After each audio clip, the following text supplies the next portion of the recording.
नमस्कार दोस्तों, welcome to रोशन की क्लास यूट्यूब चैनल। फ्रेंड्स, आप सभी का आज की इस वीडियो में एक बार फिर से बहुत बहुत स्वागत है। आज की इस वीडियो में मैं आप लोगों को क्लास 6 का आपका जो भूगोल विषय है, पृथ्वी हमारा आवास, उसका चैप्टर 4 जो है मानचित्र यानी कि मैप्स, इसके क्वेश्चन आंसर कराऊंगा। जितने भी आपके अभ्यास के क्वेश्चन हैं सारे के सारे करा दूंगा। तो पूरी वीडियो देखिएगा और वीडियो देखने के बाद अगर आप लोगों को वीडियो पसंद आए तो प्लीज़ वीडियो को लाइक करिएगा। और डेली बेसिस पे अगर आप लोगों को एनसीईआरटी की क्लासेस देखनी है, सॉल्यूशन देखने हैं किसी भी विषय का, किसी भी यहाँ पे क्लास का 6th से लेके 12th तक, तो आप लोग रोशन की क्लास यूट्यूब चैनल से जुड़ जाइए। जुड़ने के लिए नीचे लाल कलर का सब्सक्राइब बटन, उस पर क्लिक करके सब्सक्राइब कर लीजिए, साथ ही साथ बेल आइकन को दबा के रखिए। अब देर नहीं करते हैं, जैसा कि मैंने आपको पहले बता दिया, आज का जो हमारा चैप्टर है वो है मैप्स यानी कि मानचित्र। पहला यहाँ पे प्रश्न है, ध्यान से देखिएगा। निम्नलिखित प्रश्नों के उत्तर संक्षेप में देने, यानी कि छोटे छोटे आंसर देने हैं यहाँ पे आपको। पहला प्रश्न है, मानचित्र के 3 घटक कौन कौन से हैं? तो 3 घटक होते हैं मानचित्र में। पहला यहाँ पे मानचित्र का घटक जो होता है वो दूरी होती है, दूसरा होता है दिशा होती है, तीसरा होता है प्रतीक होता है। दूरी और दिशा तो आपको पता ही है कि यहाँ से आप जैसे दिल्ली से मुंबई कितनी दूरी पे है, इस तरीके से जो लिखा रहता है।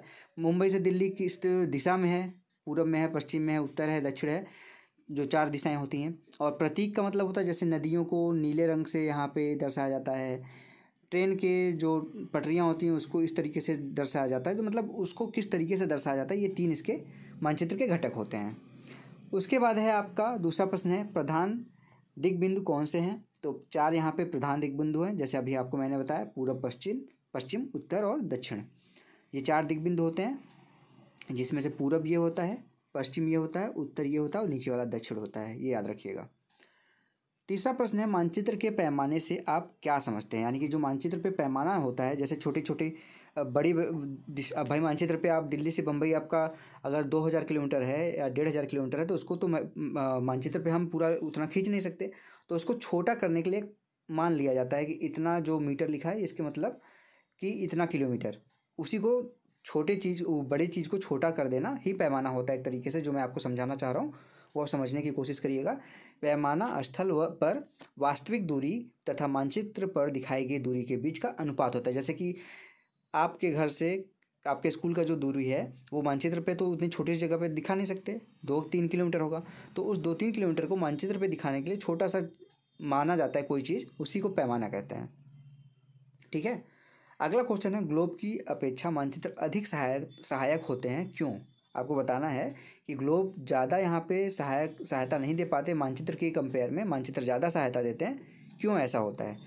तो यहाँ पे इसका आंसर देखिए, मैंने बताया है, जब हम पृथ्वी के केवल एक भाग जैसे अपने देश, राज्य, शहर या गाँव के विषय में अध्ययन करना चाहते हैं तो ग्लोब की अपेक्षा मानचित्र अधिक सहायता होता है। क्योंकि अब यहाँ पर मैं बता दूँ आप लोगों को, जो ग्लोब होता है वो पूरी पृथ्वी को दर्शाता है। गोला जैसे पृथ्वी है उसी तरीके से ग्लोब होता है, उसी का छोटा रूप।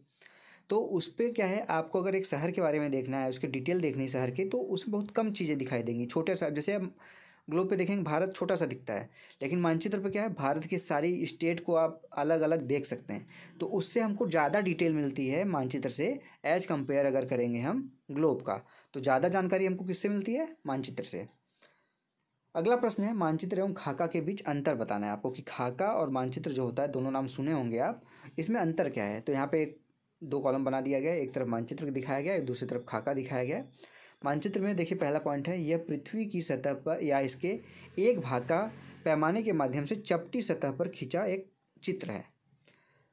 दूसरा है, मानचित्रों में से बहुत ज़्यादा जानकारी प्राप्त होती है। और तीसरा, इसमें रूढ़ प्रतीकों का प्रयोग किया जाता है। रूढ़ प्रतीक क्या होते हैं? जैसे कि नदी के लिए नीला कलर, आप देखेंगे मानचित्र में नदी अगर बह रही है ऐसे, तो उसको नीले कलर से ही कोशिश करते हैं, आसमानी नीला, उस तरीके से फिल करें।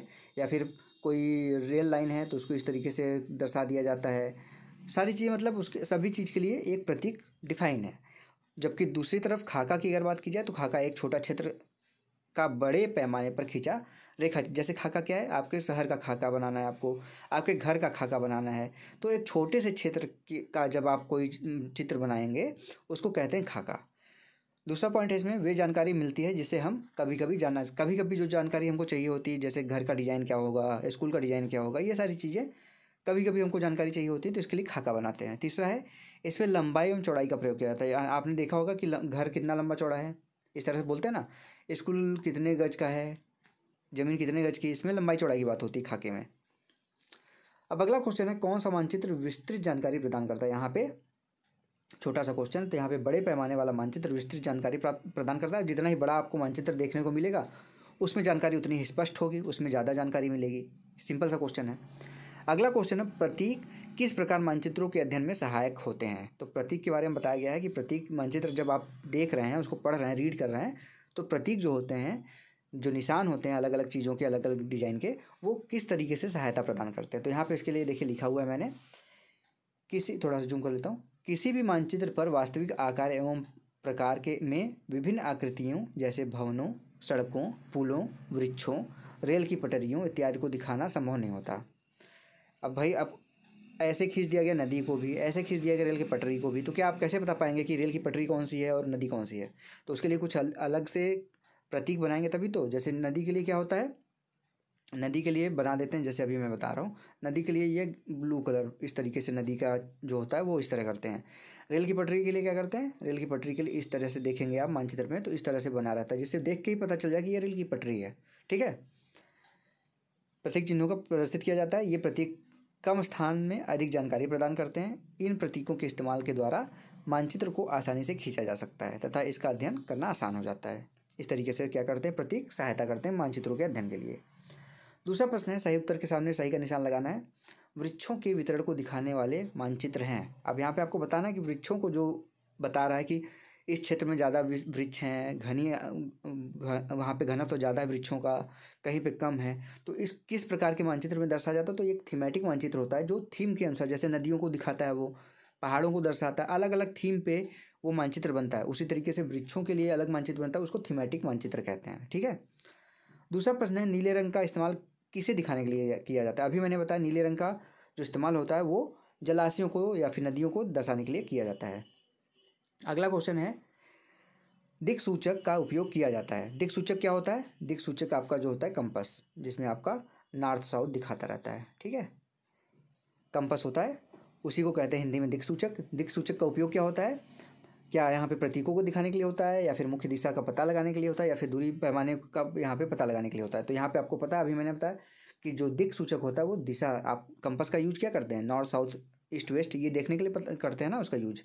तो इसका आंसर हो जाएगा ख, मुख्य दिशा का पता लगाने के लिए। अगला क्वेश्चन है, पैमाने आवश्यक हैं मानचित्र के लिए या फिर रेखा चित्र के लिए या फिर प्रतीकों के लिए। तो मानचित्र, यहाँ पे जो पैमाने वो मानचित्र के लिए ज़रूरी होते हैं, क्योंकि मानचित्र के अंदर ही आपका प्रतीक और रेखा चित्र आएगा। यहाँ पे मैंने सभी के आंसर भी लिख रखे हैं, इसको आप देख के लिख भी सकते हैं। अब यहाँ पे देखिए 2 क्वेश्चन है जो आपको स्वयं से करना है, क्योंकि यहाँ पे ऐसे ऐसे ये दोनों क्वेश्चन हैं जो आप अपने अनुसार ही कर पाएंगे। अब मैं कोई यहाँ पे बता दूँ वो अपने अनुसार बताऊँगा, आपका विद्यालय, आपका घर, आपका क्लासरूम अपने आपके अनुसार होगा। जैसा मेरा क्लासरूम होगा, जैसा मेरा विद्यालय होगा, उस तरीके से आपका विद्यालय नहीं होगा। इसलिए यहाँ पे जो दोनों क्वेश्चन है, पहला क्वेश्चन है, अपनी कक्षा में के कमरे का रेखाचित्र खींचें तथा उस कमरे में रखे जैसे शिक्षक की मेज, जैसे आपको बनानी है शिक्षक की मेज, ब्लैक बोर्ड, डेस्क, दरवाज़ा, खिड़की। तो सबसे पहले इस तरीके से बना लीजिए आप अपना कमरा, उसमें एक बोर्ड बना दीजिए इस तरीके से, सामने टीचर की जो मेज है वो बना दीजिए इस तरीके से। उसके बाद क्या बनाना है, दरवाज़ा बनाना है, तो यहाँ पे दरवाज़ा बना दीजिए और खिड़की बना दीजिए साइड में।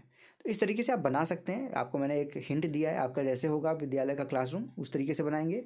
उसके बाद दूसरा यहाँ पे प्रश्न क्या है, अपने स्कूल का रेखाचित्र बनाना। अभी तो आपको विद्यालय के क्लासरूम का रेखाचित्र बनाना था, लेकिन अब क्या करना है, आपको स्कूल का रेखाचित्र बनाना है। आपका स्कूल कैसा, उसमें क्या क्या चीज़ें रखनी वो भी यहाँ पे बताया गया आपको। प्रधानाध्यापक का कमरा, अपने वर्ग का कमरा, जो आपका सेक्शन है उसका कमरा, खेल का मैदान, पुस्तकालय यानी कि लाइब्रेरी, कुछ बड़े पेड़, पीने के पानी का स्थल, ये भी आप लोगों को विद्यार्थियों को स्वयं करना। ये लास्ट क्वेश्चन था आज की वीडियो का और आपके चैप्टर का। तो वीडियो अगर अच्छी लगी हो दोस्तों तो प्लीज़ वीडियो को लाइक कर दीजिएगा। ऐसे ही इन्फॉर्मेटिव वीडियोज़ एनसीईआरटी के सभी क्लासेस के सभी सब्जेक्ट के मैं यहाँ पे नोट्स लाता रहूँगा, आप लोगों के लिए सॉल्यूशन लाता रहूँगा, जिसके लिए आप लोग रोशन की क्लास यूट्यूब चैनल से जुड़ सकते हैं। बिल्कुल फ्री है, नीचे लाल कलर का सब्सक्राइब बटन, उस पर क्लिक करके सब्सक्राइब कर लीजिए, साथ ही साथ बेल आइकन को दबा के रखिए।